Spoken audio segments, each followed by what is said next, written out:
Next हम बेटा अब पढ़ चुके हैं बेटा कैपेसिटर क्या होता है और कैपेसिटी क्या होती है, कैपेसिटेंस के बारे में बेटा हम डिटेल से पढ़ चुके हैं। अब हम बात करना शुरू करते हैं बेटा कैपेसिटी निकाली कैसे जाए, फाइंड कैसे की जाए। तो सबसे पहला हमारा टॉपिक रहेगा capacity of isolated spherical conductor.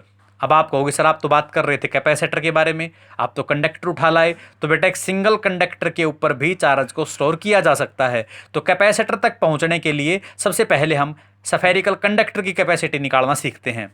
एक बात अब याद कर लो बेटा, पूरे चैप्टर में कैपेसिटी आपको बार बार अलग अलग कैपेसिटर्स की मैं निकाल के दिखाऊंगा, एक ही फार्मूला यूज करूंगा, C is equal to Q over we.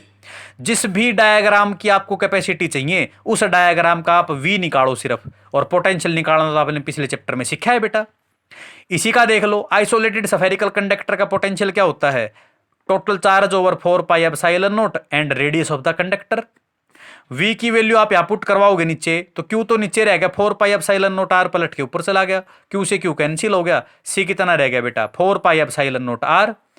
अब यदि आपको R की वैल्यू पता है, by knowing the value of radius of spherical conductor we can find the value of capacitance of the capacitor।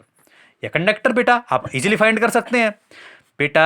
1/4 pi epsilon not आपने coulomb law में देखा था, क्या वैल्यू थी बेटा 1/4 पाई एप्सिलॉन नॉट की, 9 इंटू 10 रेज पावर 9। तो 4 पाई एप्सिलॉन नॉट ऊपर जाएगा तो 9 इंटू 10 रेज पावर 9 नीचे आ जाएगा। तो ये तो कांस्टेंट हो गया बेटा। आर यदि आपको पता हो तो आप कैपेसिटी फाइंड कर सकते हैं, जैसे कि मैं अभी करके दिखाता हूं बेटा।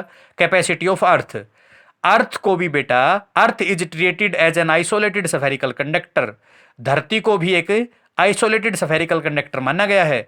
अर्थ की रेडियस कितनी होती है 6.4 इंटू 10 रेज पावर 6 मीटर। तो बेटा आइसोलेटेड स्फेरिकल कंडक्टर है अर्थ। आइसोलेटेड स्फेरिकल कंडक्टर की कैपेसिटी तो होती है C is equal to 4 pi epsilon naught R। 4 pi epsilon naught की वैल्यू हमने कूलम्ब लॉ में पढ़ी हुई है, पता है।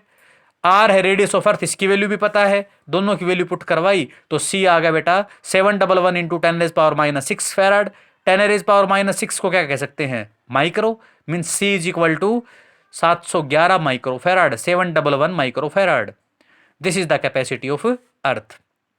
आज के टॉपिक में बेटा हमने कैपेसिटर के बारे में पढ़ा, 3 प्रकार के कैपेसिटर पढ़े हमने। उसके बाद में प्रिंसिपल ऑफ कैपेसिटर पढ़ा, आइसोलेटेड स्फेरिकल कंडक्टर की और अर्थ की हमने कैपेसिटी फाइंड की है।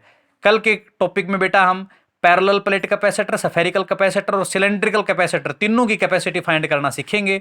तब तक बेटा वीडियो लेक्चर से अपने इस टॉपिक को आप क्लियर करें, बार बार देख करके PDF फाइल से अपने नोट्स प्रिपेयर करें। घर पर रहें, सुरक्षित रहें। Thank you and have a nice day.